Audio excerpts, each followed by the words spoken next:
eu estou fazendo a tradução do treinamento para português e tem diversas outras pessoas fazendo tradução para francês, espanhol, chinês e caramba quatro. Em geral, o software do Tech é desenvolvido desse jeito. Ele é feito numa língua e os manuais são todos traduzidos, todos por voluntários e tudo. E se um dia você pensar que você tem um tempinho, está na praia, não tem nada para fazer e tal, quer traduzir um manualzinho do Tech. Na verdade, comecei uma vez a traduzir, e até falei, pô, eu vou acelerar o processo do TechBook, que eu falei, cara, eu vou. Mas, cara, disponibiliza, fala onde a gente entra para pegar um pedacinho. Eu vou tocar nessa coisa, Isso é um ponto importante que eu não posso sair daqui antes sem falar disso. Mas, Você viu o pessoal, hein? beleza, tem que botar o nome desse negócio aqui. ABS. RBS. RBS. Não, RBS. Ó. Valeu. E aí,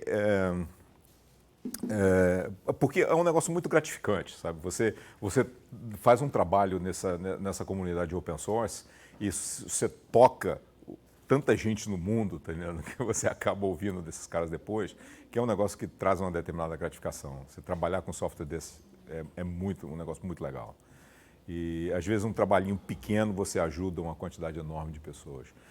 Eu fiz a primeira tradução do Tech, das mensagens do Tech. Por exemplo, o Tech é um software que você interage com ele em inglês praticamente, né? Você diz, quando você está com o arquivo pronto, né, você fala LaTeX, ou PDF LaTeX e o file.tech, né? E ele te cospe uma opção de mensagens em inglês de volta, sabe? E as mensagens, não só elas são muito duras, mas as pessoas tendem a ignorar, porque o negócio é escrito duro, escrito em inglês, o negócio e são muitas, então você tende a ignorar o que está acontecendo ali. E o que é um negócio meio perigoso, porque aquelas mensagens elas dizem porcaria que estão erradas com o teu texto, com a maneira que você fez o input e tudo. E aí quando eu comecei a trabalhar com essa startup, a gente tem um processo de typesetting que envolve muita gente na Índia. E porque o processo de typesetting na Índia é muito mais barato do que no Brasil, muito mais barato que... Na linha tal. Aham. Eu nunca entendi isso, porque eu não sei Que linha é aquela, né? Hoje em dia, esse negócio já está bem mais desenvolvido. Hoje em dia, quando você bate um comando para poder você ir para o file, o arquivo, você já é lançado no arquivo em cima daquela linha que está acontecendo aquele problema. Entendeu? Mas é um negócio que é um desenvolvimento que só foi aparecendo com o tempo, não tinha isso antigamente. Mas quando eu comecei a trabalhar com esse pessoal em Goa, que batia tech em português, e um pessoal em Kerala, que batia tech em inglês, eles sentiam a necessidade de escrever, de ler essas mensagens, eles ignoravam isso completamente. Às vezes o erro estava na cara deles, porque o erro vinha em inglês, eles ignoravam completamente o erro. O pessoal que eu trabalhava em Kerala, que é mais ou menos no sul da Índia, fala uma língua chamada Malayalam, que é uma língua que é completamente escrita em palíndrome. Todas as palavras você pode ler de frente para trás e de trás para frente. E com um alfabeto absolutamente lindo, Malayalam. E os caras ignoravam, porque via aquela mensagem em inglês e tal. Aí eu fiz uma tradução das mensagens de erro do Tech, né, de forma que você pode setar o terminal para Malayalam, ou você pode setar o terminal para outra língua e ele fazer o display. Nós estamos no processo de tradução do chinês, do japonês, que são as línguas mais difíceis, e vamos fazer do português também. Para poder você ter um acesso legal dizendo assim, ó, o erro tal está na linha tal, e você ser lançado lá para a linha tal. Porque é muito difícil a gente fazer uma tradução do Tech na parte de comandos. Os comandos praticamente vão ter que ser feitos em inglês, porque existe um acordo dos franceses e dos alemães, esse pessoal todo fala inglês direto, então todos os comandos, para você botar acento, para você botar fração, para você botar raiz, é tudo em inglês. E se a gente começa a botar comando em português ali, você perde na portabilidade. Então é melhor deixar aquilo em inglês. Mas na medida que o Tech vai falando com você, ele pode falar com você em português. Não tem porquê aquelas mensagens serem em inglês. E é nessa coisa que a gente vai trabalhar. Então, às vezes, se você tem um tempinho, sabe, pode dedicar uma parte desse tempo a coisa, depois eu vou dizer como é que vocês podem fazer essa contribuição. Então essa parte, eu vou mostrar para vocês os slides originais, porque tem um bocadinho de coisas em inglês aí, mas a grande parte da coisa que eu quero mostrar são os sources mesmo, né? E o source tem em inglês e tem que ficar em inglês. Então, eu vou mostrar ele em inglês para vocês mesmo. Esse curso de treinamento tem muito a ver com grande parte do uso dos brasileiros para poder fazer uso de TEC, é fazer trabalho de final de curso, né? Porque hoje em dia todo mundo para se formar tem que fazer um trabalho de final de curso, não é? Não é verdade? Nem todo mundo. Só para mestrado ou da graduação você consegue se graduar sem fazer um trabalho de final de curso? Deve ser uns 80%, não é 100%. Não é 100%, mas Deve ser uns 80%. tá. Tá. Aham. Aham. Beleza. Então, a gente já fez mais ou menos um overview do LaTeX, né? Vou entrar um pouquinho mais detalhe e a gente vai entrar nesses pontos todos aí, na estrutura lógica, na estrutura de classes, tá, como é que as classes são definidas, como é que você faz referenciamento de um lugar para o outro, tá, né? Você cita uma determinada coisa e a estrutura lógica dos arquivos, que é um negócio bastante bonito dentro do TEC, floating, tá, que são os materiais que flutuam dentro da página, entendeu? As figuras, as tabelas, e que o TEC decide qual é o melhor lugar para você colocar a tabela, e você pode ir lá e dizer que você não quer, que você quer a tabela no início da página, você não quer a tabela no final da página, mas o TEC faz essa decisão para você baseado em alguns algoritmos de aparência boa, entendeu? E aí vamos terminar com bibliografia, documentos longos e um pouco mais de informação detalhada. Então, no overview do LaTeX, esse negócio mesmo que eu falei com você, que a gente conversou aqui, né? A capacidade de você fazer... O LaTeX deixa você, através das classes, né? A maneira de você fazer um arquivo de LaTeX, você já tem experiência, é você chegar no início do file e colocar um comando chamado document class. E aí você dá aqui a classe do documento. E a classe do documento pode ser o que você quiser praticamente. Tem gente que diz que você bater ali, sai alguma coisa, tá, né? Tem documento class article, book, convite de casamento e bom. E aí você coloca um conjunto de metadados aqui dentro que são são pertinentes àquela determinada coisa. Então, se você botar aqui letter para um documento, uma classe de documento que seja uma carta, tá entendendo? Então tem algumas coisas que são necessárias aqui na carta. Uma delas é a data. Então você pode colocar aqui \date e você colocar uma data aqui entre colchetes, ou você pode até colocar só o \date e coloca a data de hoje. A data default é a data de hoje que ele tira do computador, mas você pode entrar ali e colocar o que você quiser ali dentro. Você pode colocar autor, né? Aliás, eu não sei se a letter pega, mas eu acho que pega assim o autor. E aí você coloca o seu nome, Paulo de Souza, não sei o que lá e tal, e aí quando você quer começar realmente o documento, você põe o comando begin document, e aí você blá, blá, blá, blá, blá, blá, blá, blá, blá, blá, e você dá o comando end document. E essa é a estrutura lógica que é seguida por absolutamente quase todos os arquivos. Aliás, eu diria que a estrutura lógica é seguida por todos os arquivos. Você tem um comando que decide qual é a classe, você tem um conjunto aqui que é um conjunto de metadados, entendeu? São dados que eles vão ser usados para poder montar a sua carta, o seu livro, o que for, e você tem um conteúdo. Então, é uma decisão sobre a classe, os metadados e o conteúdo. Então, se você entende mais ou menos essa divisão, você está pronto para poder fazer qualquer arquivo de TEC.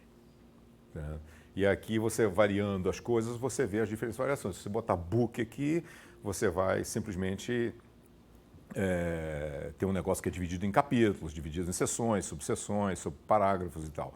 Se você quer um livro que chama capítulo 1, capítulo 2, existe um pacote próprio para isso. Esses pacotes são usados num comando que vai aqui depois do document class, chamado use package. Então, por exemplo, para poder colocar o livro em português, você usa o use package Babel com opção de português. Babel é um pacote de LaTeX, um pacote enorme, absurdamente grande, tá, né? que entende mais ou menos por volta de umas 30, 40 línguas, entendeu? E ele usa as convenções tipográficas daquela língua para poder fazer o typesetting. Por exemplo, quando você está escrevendo em português, para poder usar aspas, as aspas em português são mais ou menos as mesmas das aspas em inglês, né? Elas são assim para abertura, e aí você coloca o texto e aí você fecha as aspas assim em cima, né? Com o texto aqui embaixo, né? As aspas em francês, elas são chamadas de guillemets, e aí você escreve o texto aqui no meio, e aí ela é como se fosse duas brackets assim, e aí você coloca uma com uma bracket e tal, são completamente diferentes. No francês tem um espaço antes dos 2 pontos, se você vai escrever, e aqui vai a lista, 2 pontos, e aí você faz uma lista. Em português não tem um espaço antes dos 2 pontos, em francês tem um espaço antes e depois dos 2 pontos. Então ele segue, se você disser Babel francês, Babel French, ele começa a seguir toda essa tipografia, ele começa a chamar o capítulo de chapitre, começa a fazer as coisas todas do jeito que são necessárias fazer no francês. E se você vê alguma coisa que está ali dentro e que não está legal, entendeu? Você pode simplesmente mandar mensagem para o camarada que faz o suporte disso, um camarada chamado Bezos, Javier Bezos, na Espanha, e o cara vai lá dentro do pacote e faz a alteração necessária para você ter aquela coisa. Que é um elemento essencial do LaTeX, que é conversar com as pessoas que estão na frente de desenvolvimento, porque essas pessoas querem ouvir de você, querem ouvir do que você está fazendo, e eles são muito atentos. Entendeu? Você faz uma pergunta em certos sites de pergunta de LaTeX hoje em dia, você recebe a resposta mais rápido do que você gritar por uma água na cozinha, tá entendendo? É rápido mesmo. Os caras são gente no mundo inteiro que está logado naquele site o tempo todo e eles respondem rapidamente. A gente vai ter um pouquinho disso no final. Então, a gente pode ir de documentos longos até documentos simples. É uma aplicação de typesetting. Typesetting é exatamente isso, né? Colocar o tipo numa página. E para colocar o tipo na página você usa o LaTeX. Nesse slide aqui ele fala que existem três tipos de tech que são usados, né? Um deles é o plain text, o outro é o LaTeX e o outro é o context. Eu vou dar uma explicação breve, porque você vai ouvir falar do context daqui para frente. Plain text é uma coisa que não é quase usada por ninguém, mas em fazendo o Proceedings do Congresso Internacional, que eu fui o editor agora nos meses passados, tinha 3 papers em plain text. 3 papers onde o cara vai lá e começa a dizer: eu quero espaçamento de tanto, eu quero parágrafo de tanto, eu quero espaço na linha de tanto, eu quero que muda de linha, eu quero que muda de página, é um negócio muito sacal. Então, grande parte do desenvolvimento ocorre nessas duas linhas aqui. Context é uma versão do LaTeX que é completamente correta do ponto de vista de semântica. Né? Por exemplo, o que eu estou deixa eu ver se eu consigo ser um pouquinho mais claro sobre isso. Quando você vai mudar um fonte de tamanho, você diz \large,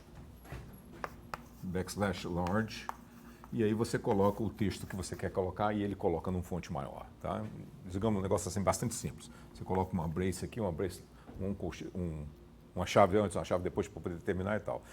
Quando você quer trocar de cor, digamos que você quer fazer uma coisa em vermelho, o comando é completamente diferente. \color, aí você coloca o red entre colchetes, e aí você coloca o argumento que você quiser colocar, a palavra. E aí a palavra sai na cor vermelha. Óbvio que tem uma grande discrepância entre essas duas coisas. Isso aqui é um comando que é delimitado por uma chave, isso aqui é um comando que toma uma opção, mas não existe diferença das coisas. Mudar uma coisa de tamanho, mudar uma coisa de cor é a mesma coisa, é uma propriedade do fonte, é uma propriedade do texto que você está fazendo no momento. Então não existe razão para poder essas duas coisas serem diferentes. Então, se você quer fazer uma coisa que seja semanticamente consistente, você teria que ir lá e consertar isso no LaTeX. Mas isso é uma coisa difícil, porque já existe bilhões e bilhões de códigos já escritos e que usam isso e que usam isso. Então você não consegue mudar o LaTeX muito facilmente. Para mudar o LaTeX, para fazer o LaTeX ter uma linguagem, uma interface consistente, isso é um problema muito, muito, muito difícil. O problema foi que o Leslie Lamport, quando o Leslie Lamport escreveu isso, ninguém se preocupava com consistência, ninguém se preocupava com semântica, com classe bem definida, com linguagem de programação bem definida. Então isso aí era feito por um cara no sábado, outro cara no domingo, e na segunda-feira estava tudo junto e pronto, acabou, né? E aí dá essa mixórdia aqui, sabe? Então o LaTeX tem muito disso. O LaTeX, a gente fala normalmente uma linguagem meio chula, mas a gente fala que o LaTeX é uma favela. Python é uma coisa assim, cada um faz uma coisa diferente, cada um faz um negócio de um tamanho diferente, tá, então, e vamos embora. E a ideia aqui é uma coisa maior, a ideia é viver, não é construir um negócio que seja arquitetonicamente consistente, não sei o que lá e tal. Bazar e não uma catedral. Exato. É um bazar, o negócio é um bazar, não é uma catedral. Entendeu? Então, se você dá para você ouvir bastante no linguagem de programação que quando você compara Python com Perl, a comparação é exatamente essa. Python é uma favela, entendeu? Porque cada coisa é de um jeito diferente. Mudar uma propriedade é de um jeito, mudar outra propriedade é de outro jeito. Perl já é um negócio um pouquinho mais consistente. Lua é uma coisa completamente consistente. Todas as propriedades são definidas da mesma forma. Então, para consertar essa coisa, dois caras que são membros do LaTeX Team construíram essa coisa que chama-se o Context. Então, o Context é um LaTeX completamente consistente, mas não tem muita atração. É usado em certos grupos de pessoas, por certos grupos de pessoas, mas não é amplamente usado no mundo. Então, é raro. Aqui no Brasil, você tem um grupo de discussão que é o LaTeX BR. Uma a cada 1000 perguntas lá tem alguma coisa a ver com context. E o contexto é exatamente para dar contexto consistente às coisas do LaTeX. Isso é só para informação. Eu acredito que vocês não vão programar em contexto, vai ser muito raro um negócio desse. Aí, como eu já tinha falado para vocês, a diferença entre PDFTeX, ZTeX e LuaTeX, né, o ZTeX ele faz um merge de uma tecnologia moderna de fontes com Unicode, texto bidirecional, essa coisa toda para o LaTeX. E o LuaTeX ele coloca uma linguagem de programação dentro do TeX. Tá? E praticamente um estende o outro. Tá? Então o LuaTeX é o mais extensivo de todos eles. Isso aí provavelmente é uma área que você já domina, já sabe, né? O TeX ele tem distribuição para Windows, Mac e para Linux. Você pode instalar ele em qualquer um deles. Se você der uma procura por TeX Live, você já encontra o link para poder fazer o download. O download é de graça. O download inclui... existe um grupo que é o grupo in charge do TeX Live, um grupo mais ou menos umas 20 pessoas no mundo cujo objetivo é fazer o TeX Live todo ano. O TeX Live tem uma versão nova todo ano. Por exemplo, agora em maio foi lançado o TeX Live 2018. E o TeX Live 2018, ele tem não só o binário novo que vai rodar o TeX, o LaTeX, o PDF LaTeX, o Lua LaTeX, o ZTeX, mas ele tem também todos os updates de todas as classes que foram incluídas no TeX, que são mais de 25 mil no momento, tá vendo? Dentro desse binário que é distribuído para você. Classes. Como o Document Class, São pacotes para você escrever o que você quiser e você imaginar. Então, se você quer fazer um convite de casamento, não saia para poder escrever uma classe para fazer convite de casamento. Já existe umas 30 já. Onde você vai lá e coloca nome do noivo, nome da noiva, o dia do casamento, e ele já te dá uns 30 modelos para você olhar, tá vendo? E aí você gostou de um, gostou do outro, você ajuda, você faz um ajustezinho, um ajuste no outro e você está pronto, tá vendo? Essa é a ideia do LaTeX. Se você quiser investir tempo, quiser fazer um negócio realmente completamente diferente, faz, mas tudo bem. Você primeiramente deveria ir lá e olhar o que tem pronto dentro daquela determinada língua, dentro daquilo que você quer fazer, tá vendo? Então, por exemplo, hoje eu escrevo cartas, eu escrevo artigos, eu escrevo livros, eu escrevo... ontem eu fiz um anúncio para botar na porta do do ônibus que vai trazer o pessoal da conferência para cá. Então, eu botei assim, TUG 2018, com um gráfico ali do lado. Bom, faço tudo isso em tech e tal. Que mais que eu faço? Os slides da palestra, então, tudo isso é feito dentro do LaTeX. E tudo isso tem uma classe pronta. Para fazer esses slides aqui, eu entrei dentro de uma classe que chama classe Beamer. Beamer é projetar, você faz um Beamer.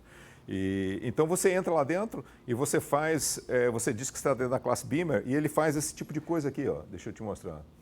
Você está dentro de uma overview de LaTeX e você quer mostrar que você vai fazer um overview de LaTeX e que você quer esses são itens de uma determinada classificação e que você quer um highlight aqui nesse e você não quer o highlight no outro e você quer apertar o igual e passar para aquele determinado local que você está. E aí depois, quando a gente estiver no segundo ponto, a gente vai voltar naquele índice de novo. Isso é tudo feito automaticamente. A única coisa que você tem que fazer é escrever lá /section e botar o nome da seção. /section, o nome da seção. /section. Quando você estiver dentro da classe book, ele vai te criar uma seção de um livro. Uma seção de um livro, uma seção de um livro, uma seção de um livro. Se estiver dentro da classe Beamer, ele vai fazer essa gracinha que está aqui, com você highlight ali, highlight no outro, até você voltar para aquela coluna e tal. Então, esse uso duplo do mesmo conteúdo, que é um negócio importantíssimo hoje em dia, porque nós estamos numa situação onde a gente está entre o papel e o eletrônico.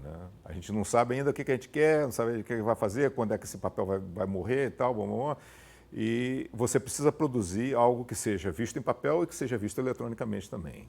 Que você seja capaz de botar aquilo no iPad, que você seja capaz de botar aquilo num Kindle, que você seja capaz de botar aquilo num telefone Android e que você também tenha um display de papel que seja consistente até o dia que o dono daquele conteúdo desistir de imprimir aquilo no papel. A desistência só vai acontecer o dia que o preço ficar alto.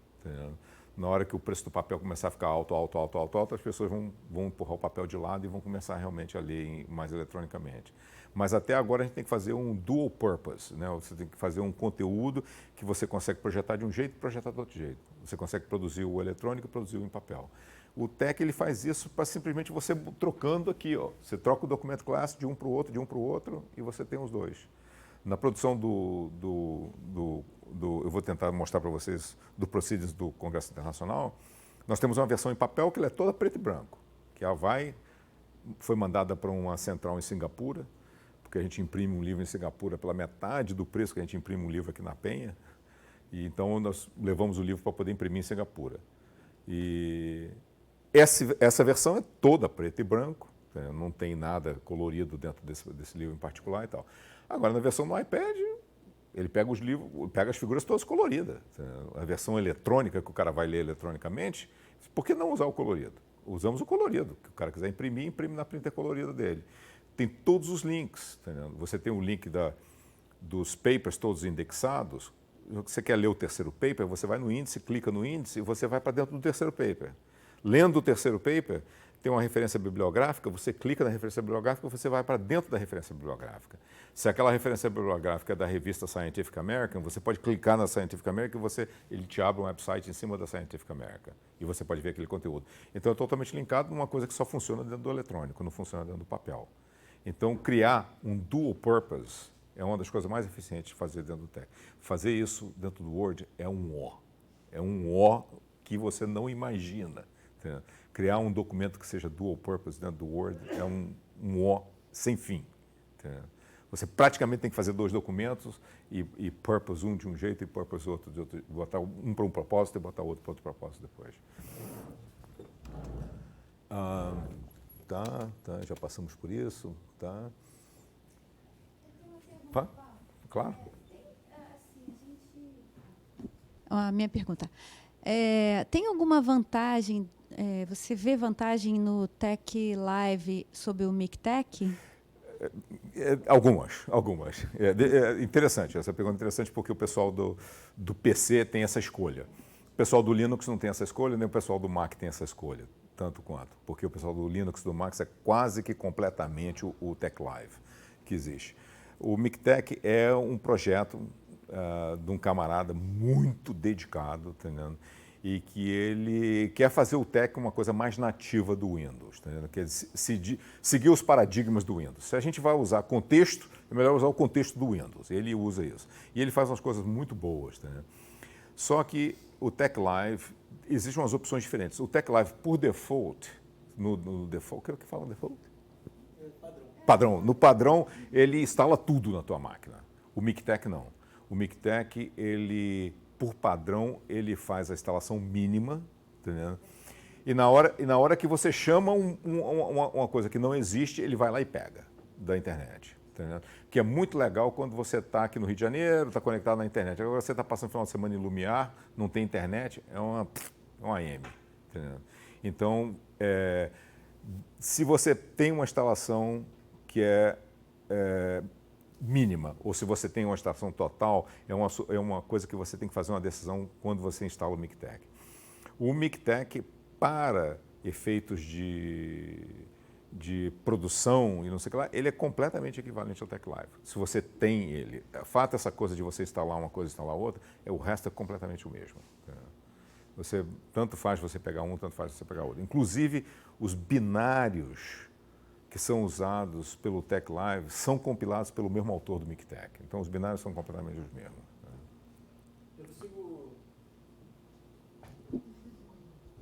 Eu consigo exportar, publicar livros digitais, EPUB, MOB. Isso aí, boa, ótima pergunta. Ótima pergunta. Como é que eu faço para poder exportar para uma outra coisa que esteja fora disso? Existe uma pancada de pesquisa. Mais fácil delas, exportar para HTML. Eu quero fazer um livro, eu quero exportar esse livro para HTML. Eu quero fazer um conjunto de papers, eu quero exportar isso para HTML e fazer um website. Existem conversores de tech para coisas que você jamais vai descobrir o que é. Para as coisas mais simples, como MOBI, que é lido pelo Kindle, como EPUB, que é lido pelo Kindle, pelo iPad, pelo iBooks, para XML, para HTML, para HTML5, são coisas correntes. Todos eles existem conversores. Não são coisas que existem dentro do tech, porque o tech como nos três elementos, o tech, ZTech, LuaTech, o tech e o ZTech são muito pouco programáveis. Mas com o advento do LuaTech, você adquire uma camada de programação dentro do tech que não era acessada antes. Por exemplo, eu estava conversando com ele, seu nome? Wallace. Eu estava conversando com ele, o LuaTech, como ele embute a linguagem Lua dentro do tech, ele deixa você fazer coisas que você não podia fazer antes. Ele deixa você construir um speller, um soletrador, que você não consegue fazer dentro do PDF-Tech nem dentro do ZTech, muito facilmente. Mas dentro do LuaTech você faz trivialmente. Se você quer botar um negócio de análise sintática, botar uma sequência de análise sintática lá que testa para ver se o cara está usando sujeito no singular e verbo no plural, você faz isso trivialmente com o LuaTech e é difícil você fazer com o PDF-Tech e com o ZTech. Então, o LuaTech introduz uma camada de programação e todos esses programas, para poder exportar MOBI, para exportar EPUB, para exportar HTML, tudo, praticamente estão sendo embutidos dentro do LuaTech hoje em dia. É um trabalho contínuo agora. Tem diversos casos que vão falar na conferência aqui exatamente sobre esse negócio, como exportar outras coisas dentro do tech. Uma coisa que continua em evolução. Em geral, o output mais simples é o output PDF, que você pode abrir dentro do Adobe Acrobat ou alguma coisa qualquer, o Acrobat Reader. Uma coisa interessante que ele fala aqui nesse slide é que você deve sempre usar um editor para o seu fonte de source que seja um editor que possa fazer um highlight. Então, se você usa VI, Vim, Emacs, Notepad++, por exemplo, o pessoal que gosta de usar o Windows, que usa Notepad, é melhor passar para o Notepad++. Notepad++ é um programa muito legal. Notepad++. Como o nome diz, ele replace o Notepad e tem mais e tem mais. Ele entra coisas em UTF-8 numa boa, ele salva dentro de UTF-8, salva no code. Então, quando você faz esses comandos aqui, ele marca todos os comandos coloridos, ele marca as classes em vermelho, ele marca todos os inícios de brackets e os finais de brackets para ver o que está match e o que não está match. Entendeu? Então, se você vai bater um texto em texto mesmo, em text, entendeu? Em Windows, Notepad++, essa é provavelmente uma escolha muito grande, por causa dele colorir o seu código e ficar um negócio visualmente fácil de você identificar as coisas. Então, o LaTeX, ele contém esses slides, exatamente a coisa que eu já falei aqui. Isso aí você tem a sequência do texto. A gente edita um file de texto, a gente roda o LaTeX nele e vê os erros que deu. Se deu erro, a gente volta e edita o file de text de novo. Se não, a gente vai para o PDF e vê o PDF. Dentro do PDF você pode ver qualquer troca, você passa, faz a troca de novo no file de text, roda o LaTeX em cima dele de novo, e produz o PDF e volta até o final quando você faz todas as marcas. Então esse é o ciclo que você sempre segue com um negócio que não é what you see is what you get. Coisas absolutamente importantes. O LaTeX trata espaços múltiplos como sendo um espaço só. Entendeu? Então, não importa se você foi um espaço no final da linha, espaço no início da linha, não importa o que for, 2 espaços conta sempre como um espaço. E, inclusive, pode ser tab. Qualquer coisa que seja um espaço branco, ele conta como sendo um espaço. Se você quiser espaço maior entre linhas, espaço maior entre palavras, essas coisas, você tem que usar alguns comandos, por exemplo, French spacing é um que modifica um pouco, essas coisas, você tem que usar uns comandos mais de alto nível para poder fazer isso. Né? Se você quiser um non-breaking space, que é um espaço que não se quebre nunca, tem que usar um tilde. Por exemplo, se for 16 de julho, e você não quer o 16 numa linha e o julho na outra linha, é 16 tilde julho. Ele faz um espaço em branco, mas o 16 fica sempre junto com o julho. Ou fica os 2 na linha de cima, ou fica os 2 na linha de baixo. Mas ele não é quebrado de um ponto para outro. O caractere de new linha é sempre tratado como se fosse um espaço. E os parágrafos são sempre tratados como se fosse uma linha em branco. Então, você pode ter uma liberdade muito grande de bater as coisas e pronto, e checar, sem muito problema. O LaTeX automaticamente indenta os parágrafos, exceto o primeiro parágrafo, depois de uma seção. O primeiro parágrafo, esse é um costume em inglês, não sei se isso é muito seguido em português, mas o primeiro parágrafo de uma seção nova não é indentado em inglês. E aí por isso que faz isso. Eu acho que se você usa o Babel, ele muda esse comportamento às vezes. Então, mas é uma coisa muito tranquila, porque você usa o Babel, coloca o inglês, você não precisa se preocupar se o primeiro parágrafo é indentado, se o primeiro parágrafo não é indentado. Você deixa a coisa acontecer e ele faz a coisa por conta própria. A gente está começando a assumir essas O fenômeno é horrível quando o pessoal põe um espaço maior e ainda o parágrafo no seu olho fica muito tonto. Ou o pessoal aumenta o fatiar, ou aumentar, ou fazer a indentação das duas coisas, você fala, cara, o que está acontecendo aqui? Não, mas eu acho que a gente está copiando muito essas convenções do inglês. Existem certas riquezas tipográficas brasileiras, sabe, do meio do século passado, do meio do século XX, que estão se perdendo por causa da gente começar a ler muito inglês e ver muito livro produzido em inglês e copiar, às vezes, a produção em inglês. Então, existem algumas riquezas tipográficas brasileiras que estão se perdendo nessa coisa. Eu vejo algumas e eu tento implementar algumas quando eu faço um livro em português. Trabalho junto com a Maria numa série de livros em português, onde eu tento colocar algumas dessas riquezas de volta no métier dos caras.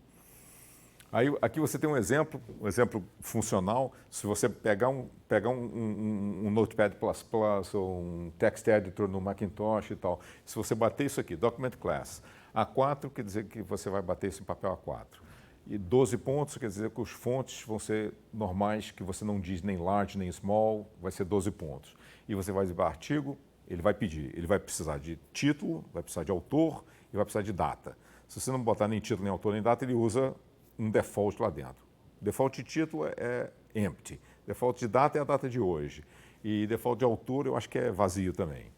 Aí você entra aqui, ó, qualquer coisa que começar com percent é um comentário. Begin document, isso aqui também é um comentário. Tá vendo? Isso aqui é um texto simples. Isso aqui é uma nota de pé de página, \footnote within a footnote. This is a new paragraph, quer dizer, um novo parágrafo, e você põe um end document e você está pronto. Esse documento aqui não explicitou autor, não explicitou título, então ele não faz nada na primeira página. Se você explicitar título e autor, ele faz um título bonito, um boldface e tal, coloca um autor bonitinho lá dentro. E aí, ó, quer dizer, essa é a coisa mais simples, né? O LaTeX tenta apresentar uma estrutura lógica bonita. Entendeu? Ele tenta. Ele não, como eu falei com vocês, o LaTeX é uma favela. Entendeu? Então, o negócio foi feito por um cara num dia, outro cara no outro dia, e quando chegou na segunda-feira, botaram o negócio junto. Quando botaram o negócio junto, acaba dando coisa, porque um cara tem uma ideia de como é que muda a cor, o outro tem a ideia de como é que muda o tamanho, e essas coisas têm que ser coadunadas. Então, você tem o que ele faz, ele deixa você escolher as duas coisas, deixa você usar as duas coisas. Uma delas é você usar o markup lógico, entendeu? Quer dizer, você marcar as coisas, você escrever o que você quer de uma maneira lógica. Entendeu? Então você diz EMPH, que é a abreviação de enfatizar, né? Emphasize, né? E você põe o texto aqui dentro do bracket. E o que aparecer aqui, ele sai enfatizado, mas não está marcado como é que esse enfatizado vai ser. Pode ser bold, pode ser itálico, pode ser diversas coisas. E a outra coisa, você pode dizer assim, large, e você põe o texto. Mas não está classificado como é que vai ser. Pode ser um large meio grande, pode ser um large muito grande. Tá? E a outra coisa é que você faz um markup por aparência. Você quer segurar um pouco mais a aparência, tá? E você pode entrar lá dentro e falar text IT. Você quer um texto em itálico. Tá? Então, isso aqui vai usar o fonte itálico que você tem à disposição na sua máquina. Se você estiver usando o Times Roman, vai usar o Times Roman itálico. Nesse aqui, se você fizer /font size 12, PT, 14 PT, select font, botar o texto, entendeu? Ele faz uma mistura de caixa baixa com um ponto, caixa alta com outro ponto, e usa o determinado fonte que você quer e faz aquilo que você quer. A recomendação é óbvia, nunca usar isso aqui. Entendeu? Tente ficar longe disso aqui o máximo que você puder. Entendeu? Bom, minha dúvida é se não existe algum movimento na comunidade do LaTeX para Consertar isso. Não, congelar e usar o Contec, por exemplo. Porque eu estava lendo sobre o Fortran num livro recente, né? 2013, mais ou menos. E eles estão desenvolvendo o Fortran ainda até hoje. E tem algumas recomendações, porque, por exemplo, a comunidade meteorológica usa Fortran, né? A gente usa Fortran até hoje.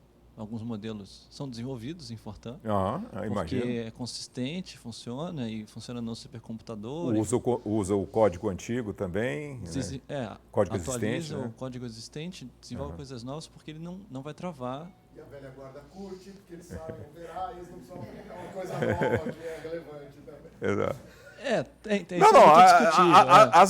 as razões são enormes. É muito discutível. Eu acredito que seja pela estabilidade em operações críticas, do tipo, vou fazer uma simulação num supercomputador do tamanho desse prédio para a Força Aérea Americana. E tem uns bilhões de dólares envolvidos, não pode travar.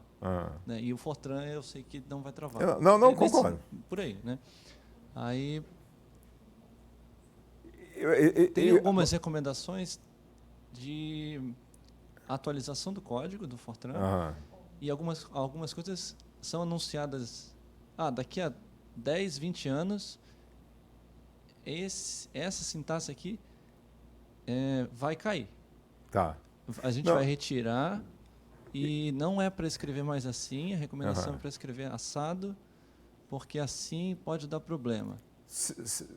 E eles anunciam muito antes e tudo mais para ter o pessoal se programar, né? Exato.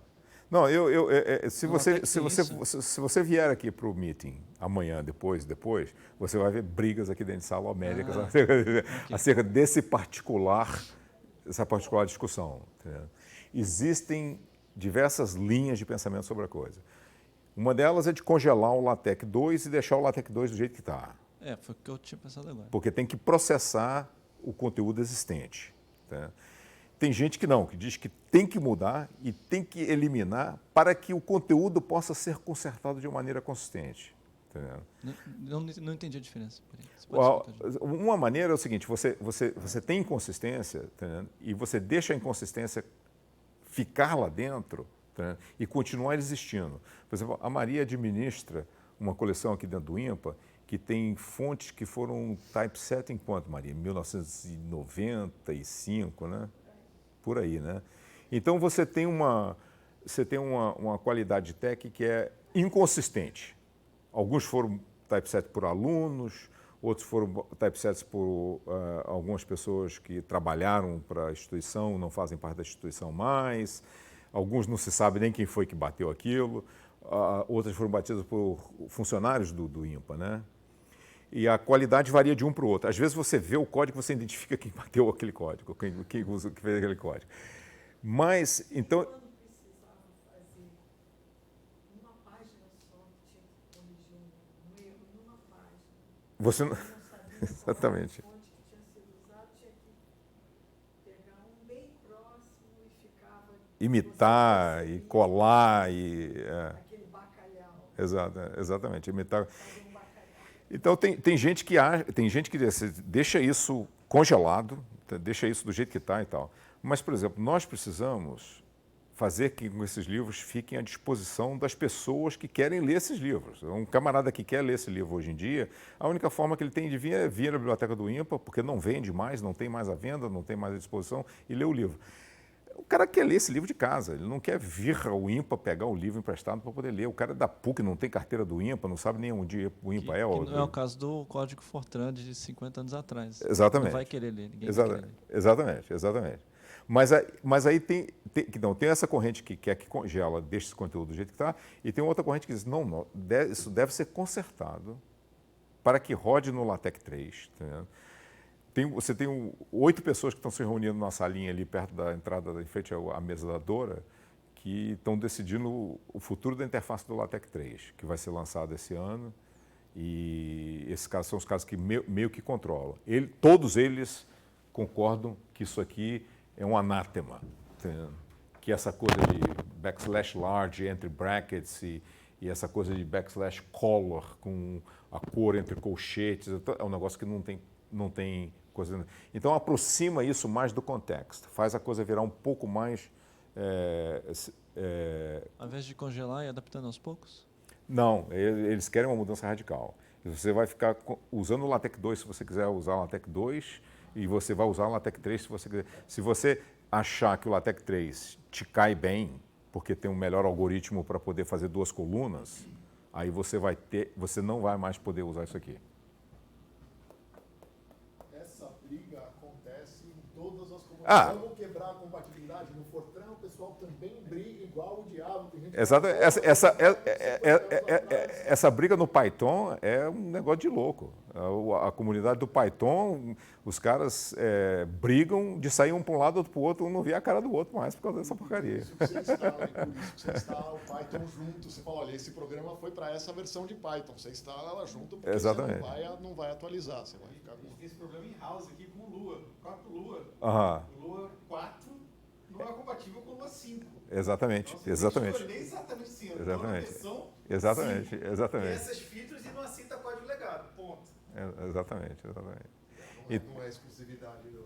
Agora, o ponto é o seguinte, o ponto é que tem muito pouca gente rodando código Python de 30 anos atrás. E os códigos Python foram updated. Tá?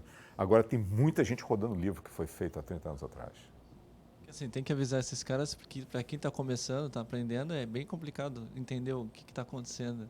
Tem Não, é 3 verdade. versões e você não sabe qual começa a aprender. Não, verdade. Isso é o resultado de um desenvolvimento atropelado de um desenvolvimento que foi acontecendo de uma forma atropelada. O DVI não continha cor.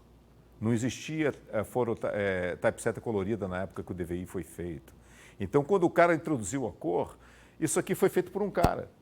E esse cara, ele simplesmente ignorou o fato da outra coisa. Aí quando falaram para ele assim, mas você fez um negócio com cor que não obedece o paradigma da troca de tamanho, ele não era computeiro, ele não era matemático, ele simplesmente queria fazer um negócio para trocar a cor do fonte, entendendo, ali e tal. E aí acabou aquela porcaria sendo adotada por todo mundo. Aí você acaba com a porcaria que é uma colcha de retalho. E o LaTeX tem muito a ver com isso. O LaTeX é uma colcha de retalho. Entendeu? Uma colcha de retalho que você pega uns pedaços daqui, mas ele funciona bem. Entendeu? Funciona bem. Isso é uma discussão que ainda vai ocorrer. O LaTeX 3 vai chegar muito perto do Context. Tem 2 caras que são desenvolvedores do Context e que fazem parte do LaTeX Group. Então, tem muita influência do Context dentro do LaTeX Group. E a gente espera que esse negócio de o autor saindo fazer essa coisa aqui, realmente acabe. Eu estava contando uma história para o Matheus hoje de manhã.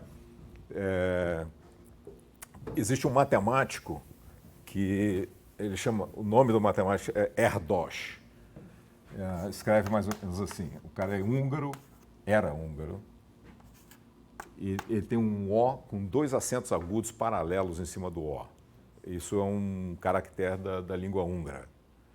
E o cara que escreveu o paper do Congresso Internacional, um matemático muito famoso, fica sem dizer o nome dele aqui, ele sabia que eram 2 acentos agudos, que muita gente confunde isso aqui com o trema, e não é o trema. Entendeu?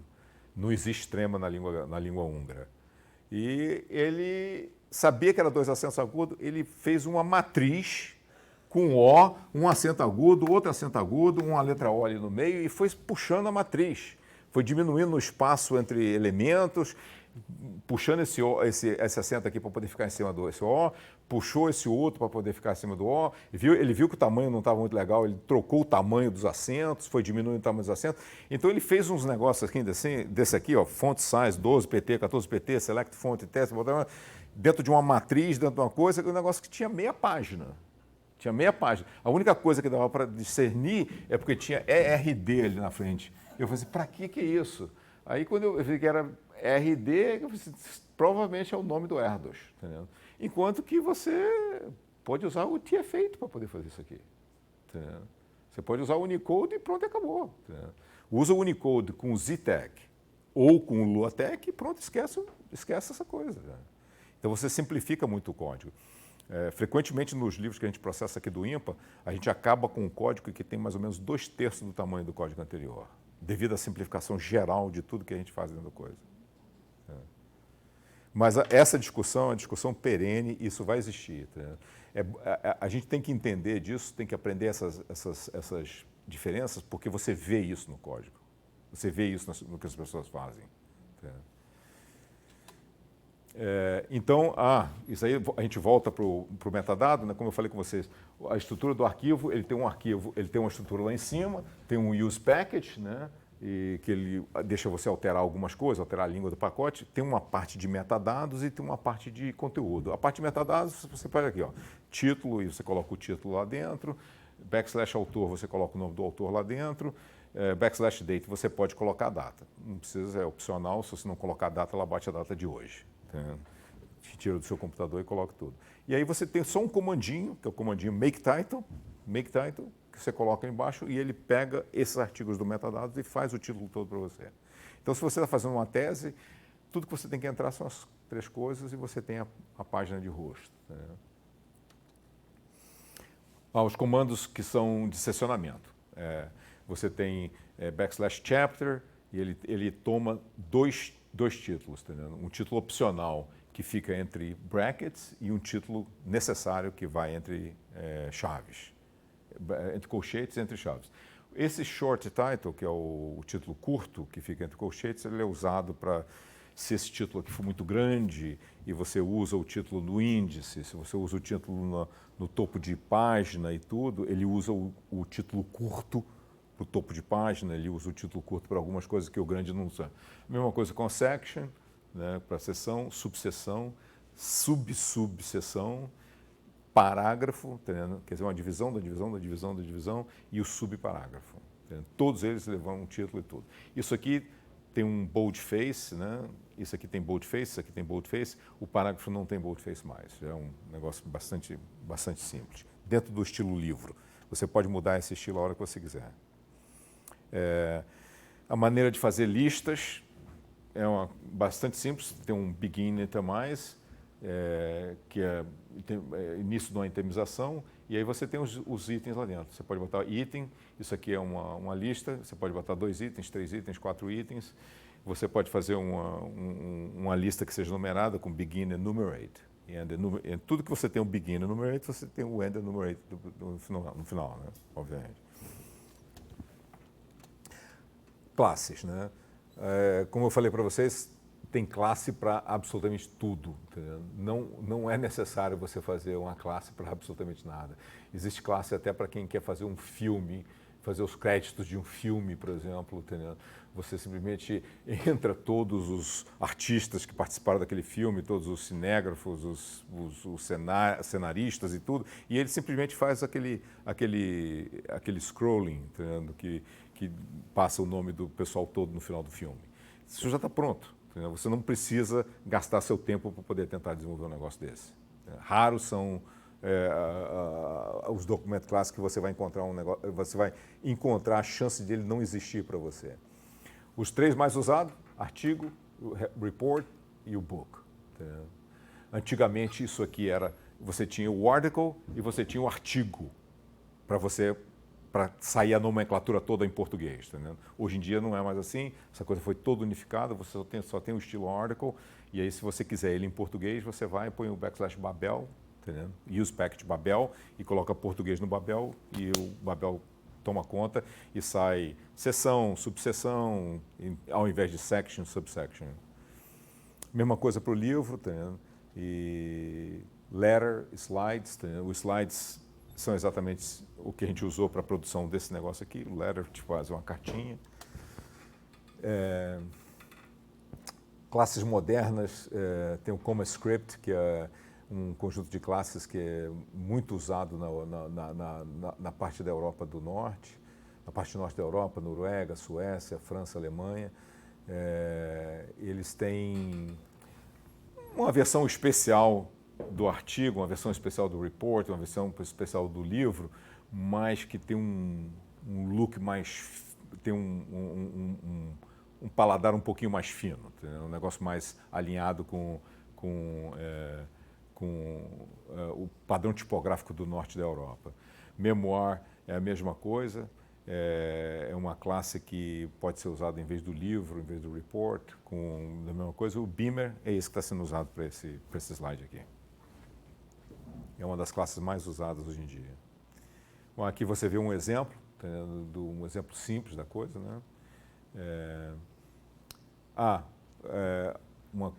Vamos entrar nessa área que eu falei com vocês da comunicação com o mundo de fora. Porque no Tech o que é importante é você só ter a ferramenta inicial, começar o seu projeto e saber onde você pergunta alguma coisa para alguém. Entendeu? Porque é a maneira que a gente tem de descobrir como é que essa coisa vai rolar.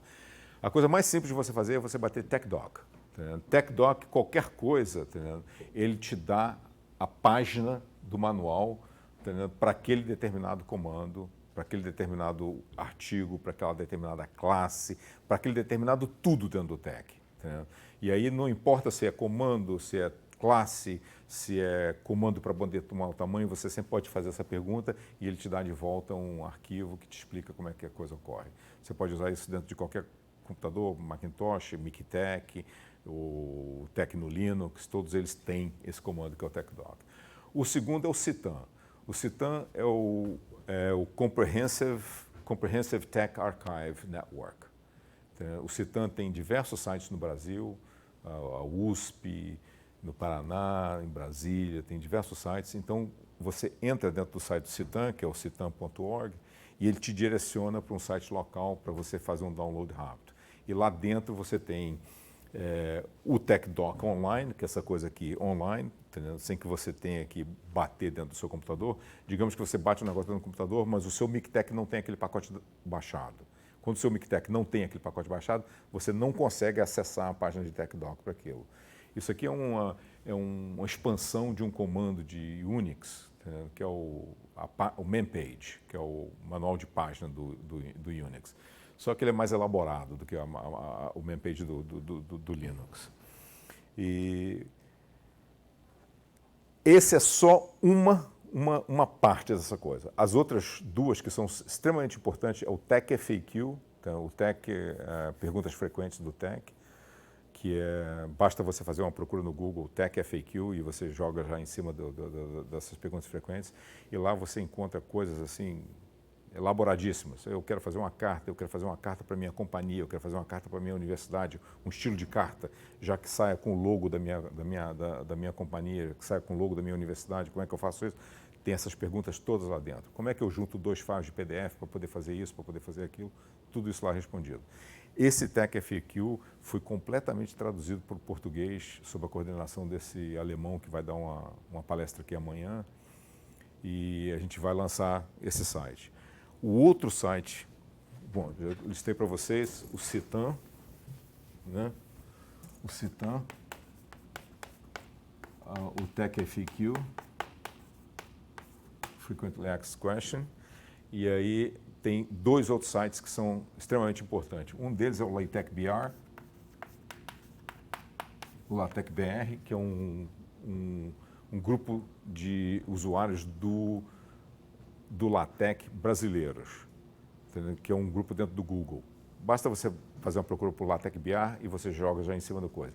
Você pode fazer perguntas, tem um camarada lá que é mais ou menos o chefe disso, que é o Youssef Cheren, e o Youssef responde às pessoas com bastante presteza, sabe?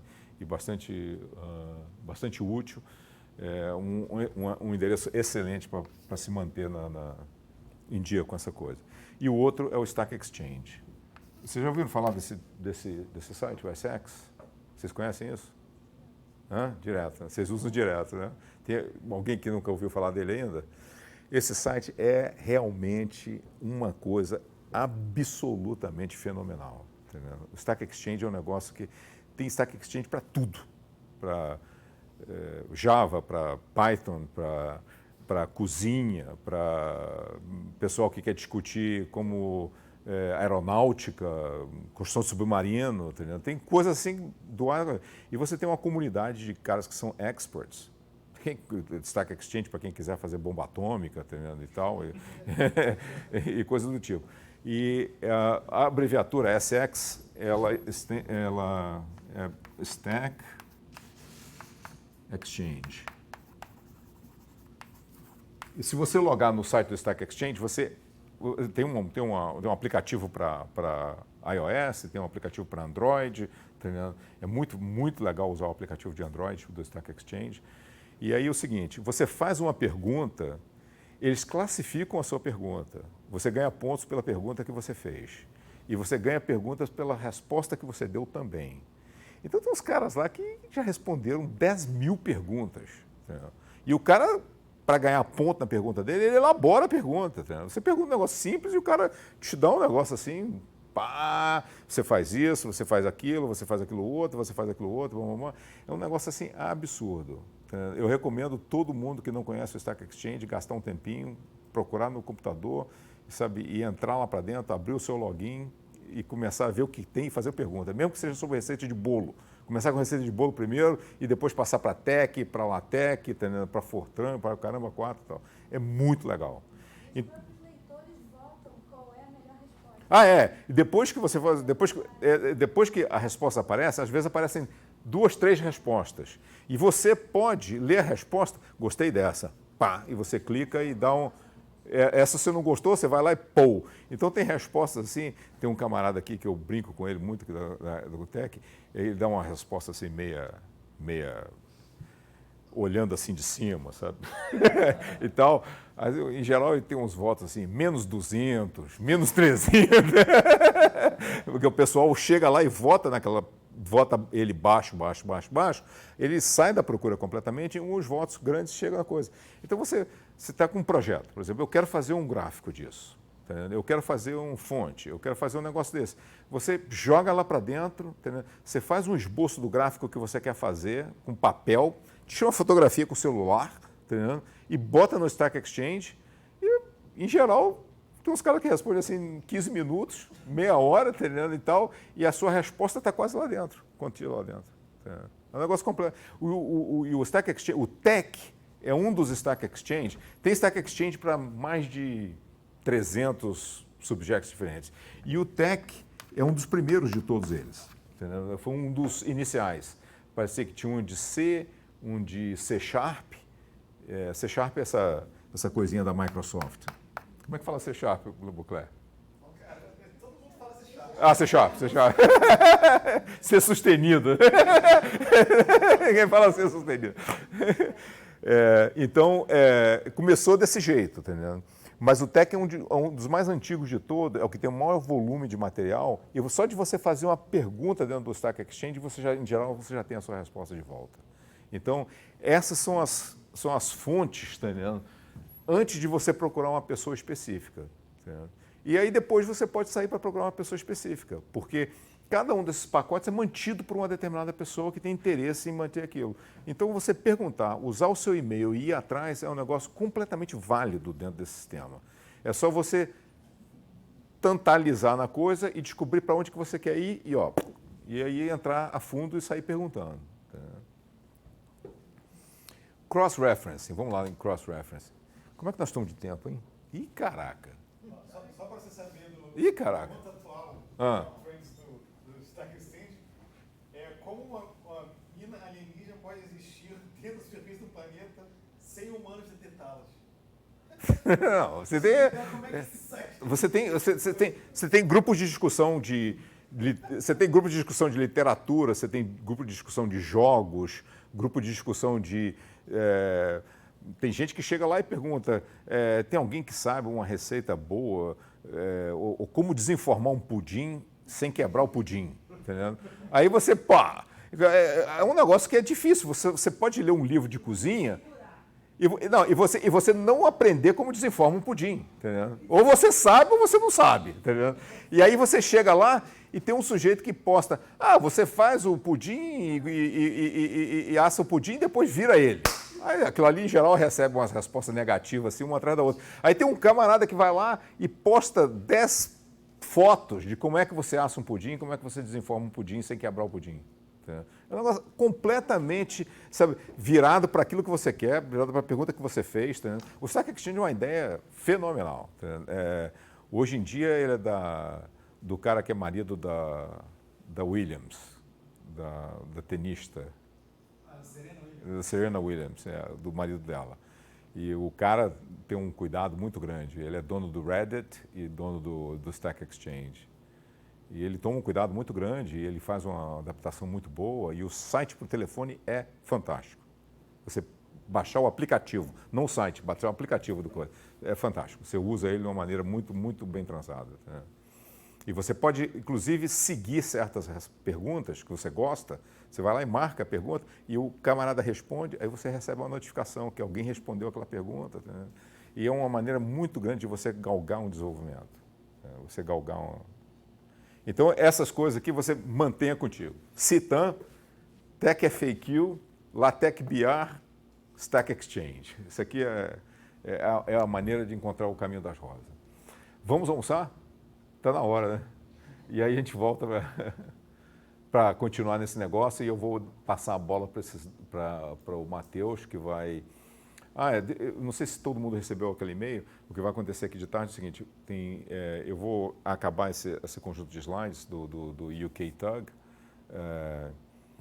O Matheus vai falar de uma coisa muito legal, que é como você pode fazer um fonte de OpenType a partir de um logo. Digamos que você tem um logo, que nem esse logo do IMPA, que é o logo da faixa de Möbius. Tá? E você criar um fonte cujo caractere A é aquele logo.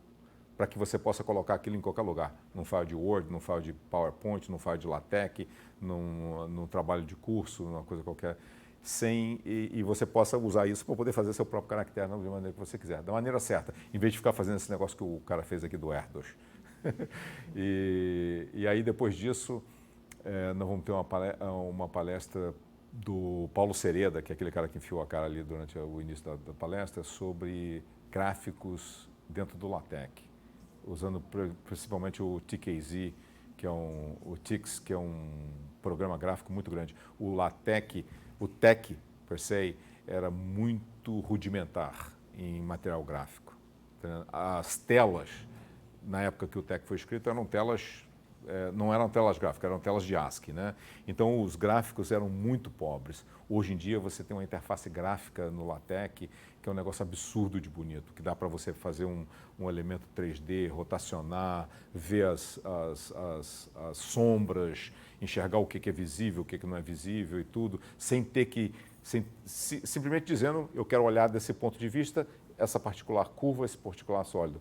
E ele vai falar sobre isso enquanto eu vou ficar preparando um outro negócio aqui também. Então tá, o almoço aqui no IMPA funciona da seguinte maneira, deixa eu dar um minuto para... Custa R$16 o almoço lá embaixo, né? E você tem